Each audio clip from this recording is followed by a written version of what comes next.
बीमारियों के इलाज में होने वाले खर्च का बड़ा हिस्सा दवाइयों का होता है। हमारी टीम की एक सदस्य ने आमतौर पर काम आने वाली कुछ दवाइयों का एक प्रिस्क्रिप्शन डॉक्टर से लिया। फिर उन्होंने ये दवाइयाँ बाजार में एक केमिस्ट की दुकान से खरीदी। कितना? 2151। और यही दवाइयाँ उन्होंने जेनेरिक मेडिसिन की दुकान से भी ली। कितना हुआ इसका? 354। दवाइयों की कीमत में जमीन आसमान का फर्क दिखाई दिया। राजस्थान में कम कीमत में मिलने वाली इन जेनेरिक दवाइयों की शुरुआत की चित्तौड़ के पूर्व कलेक्टर डॉक्टर समित शर्मा ने।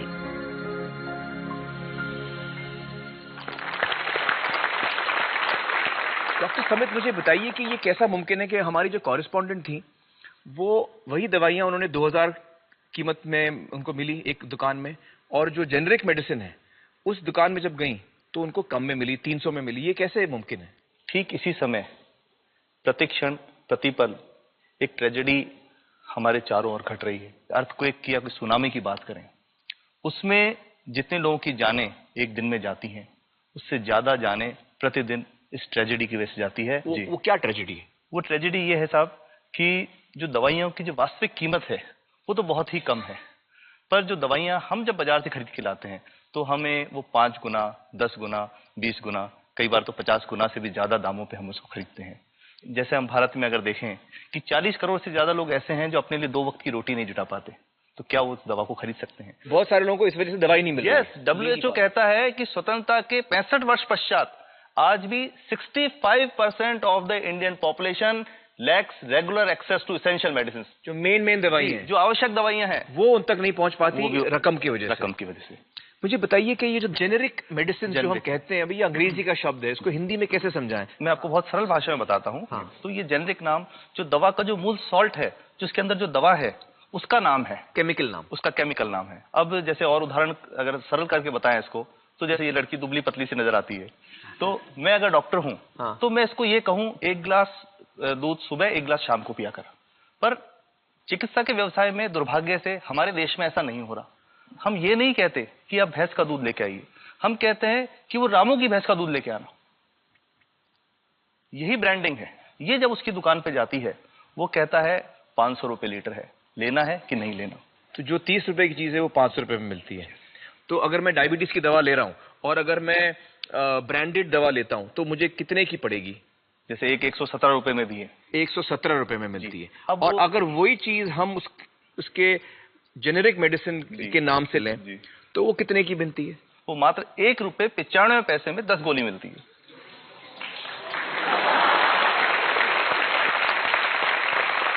और दोनों गोलियों में कोई फर्क नहीं है किसी किस्म का? 100% समान, क्योंकि इसकी उत्पादन लागत ही इतनी है। उसका मैन्युफैक्चरिंग, पैकेजिंग, ट्रांसपोर्ट, रिटेल जो उसके मार्जिन जो हैं, जो हमारे ज्यादा वो सब मिला करके उतने की ही पड़ती है। कुछ कैंसर के मैं आपको उदाहरण दूंगा, उसमें एक ही दवा जो ब्लड कैंसर के काम में आती है, बाजार में 1.25 लाख रुपए का एक पैकेट मिलता है। 1.25 लाख का एक पैकेट जो 1 महीने चलता है। और जेनरिक में वही दवा जेनरिक में अलग अलग कंपनीज जो बनाती हैं, एक 10,200 में बेचती है, एक 8,800 में बेचती है और एक 6,500 में बेचती है। मतलब ये आपका ये कहना है कि आपके ये प्रयास से इतने कम में राजस्थान में पब्लिक को, आवाम को ये दवाएं पहुंचा रहे हैं आप इस वक्त? जी, क्या बात है। मेरा ये सवाल है कि डॉक्टर्स जो हैं वो हमारे पर्ची पर जेनेरिक नाम क्यों नहीं लिख के देते? क्यों लिखते हैं वो ब्रांडेड? जाने नहीं देंगे बाहर फिर? नहीं, सब जाने देंगे। जब एक नया मेडिकल प्रैक्टिशनर जब प्रैक्टिस शुरू करता है तो उसके पास जो कंपनी के जो मेडिकल रिप्रेजेंटेटिव्स होते हैं, सेल्स बढ़ाने का उनका काम होता है, मार्केटिंग प्रिंसिपल के हिसाब से सेल्स एजेंट होते हैं बेसिकली। फिर वो कहते हैं साहब आप हमारी जो दवा है यही लिखना, ये बहुत बेहतर दवा है, इससे मरीज ठीक होगा। और उनको डॉक्टर्स को लिखने के लिए उनको प्रेशराइज किया जाता है, उनको टेम्प्ट किया जाता है। तो ये इसमें बहुत बड़ा कारण है जो दवा की कीमत को उसकी वास्तविक कीमत से 5, 10 गुना, 20 गुना तक बढ़ा देता है। एक बहुत बड़ा कारण है, क्योंकि हमारे पास जब हम टेंडर करते हैं तो बहुत सारे कंपनी वाले आते हैं, जो भारत की जो सबसे बेहतर कंपनियां, जिसके भी नाम वो रेपुटेड कंपनियां जिनके नाम आप ले सकते हैं, वो सभी हमें वो उसको जो 70 रुपए की है उसको 2 रुपए में, 5 रुपए में दे रही है। 30 रुपए की दवा 2 रुपए में दे रही है। इतना ज्यादा फर्क। तो कंपनी तो दे सकती है और देना चाहती है, और हमें देती भी है इतनी कम दामों में, हमें दे रही है ना, ये संभव तो है। अच्छा, मैं आपको बताऊंगा कि भारत से हम लगभग 45,000 करोड़ रुपए की जेनरिक दवाइयां प्रतिवर्ष विदेशों को निर्यात करते हैं। आप भेजते हैं दुनिया भर में जेनरिक, ये जो सस्ती दवाएं हैं आप विश्व भर में भेजते हैं, और हमारे लोगों को नहीं मिल रही। हमारे देश में महंगी है, हमारे देश में महंगी है, और अगर ऐसा है तो हमें कोई ईस्ट इंडिया कंपनी की जरूरत नहीं, हम वापस उसी दिशा में जा रहे हैं। आपने जब ये शुरू किया तो आपको कोई रेजिस्टेंस फेस करना पड़ा राजस्थान में? देखिए, जो प्रयास हम कर रहे हैं ये बेसिकली धारा के विपरीत बहने का एक प्रयास है जी।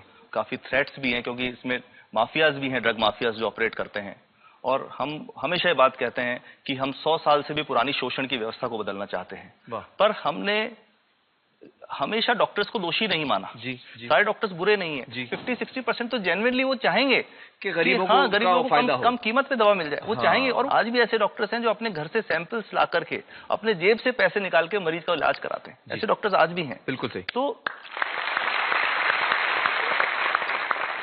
मैं इनको एक उदाहरण भी बताता हूँ कि कैसे हमारे जो काम वाली थी उसका बच्चा था छोटा, इंसिडेंटली हम इस समय छुट्टी मनाने कोई बाहर गए, जब हम लौट के आए 10-12 दिन बाद, तो वो लक्ष्मी के साथ उसका छोटा जो बेटा था राजू, वो भी उसके साथ आता था जब, और मेरे बच्चों के साथ खेलता था, मेरे बेटे के साथ खेलता था।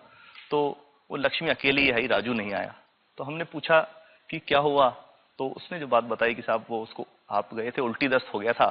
उल्टी दस्त की बीमारी के लिए वो जब दवा लेने गई तो केमिस्ट ने उसको कहा कि इसके तो 400 रुपये लगेंगे। तो उसने कहा साहब मैंने खूब मांगा, मेरे पास 400 रुपये मुझे नहीं थे, और मेरा बच्चा रात को ही उसको दस्त आते रहे, वो खत्म हो गया। और मैं आपको ये कहना चाहता हूँ कि वो जो दवा लिखी थी कि वास्तव कीमत 1.5-2 रुपये ही है, तो वो बच्चे की जान बच सकती थी। 65 वर्ष के बाद भी अगर कोई बच्चा उल्टी दस्त से मर जाए तो मैं नहीं समझता इससे शर्मनाक बात कोई हम लोगों के लिए हो सकती है। और सबसे बड़ी बात कि इसे आसानी से बदला जा सकता है। हमें सबको एक समन्वित, एक संगठित प्रयास करने की जरूरत है। ये तो कुछ भी नहीं है, कोई नई फैक्ट्री खोलनी नहीं, कोई नई दवा नहीं बनानी, ये सब जो गलत चल रहा है इसको रोकना ही तो है। तो दोस्तों, डॉक्टर समित की बातों से हमें यह पता चला है कि दवाइयों का जो कॉस्ट होता है, जो उनको बनाने का खर्च होता है, वो बहुत ही कम होता है, और हमें इन कम दामों में ये दवाइयां मिल सकती हैं।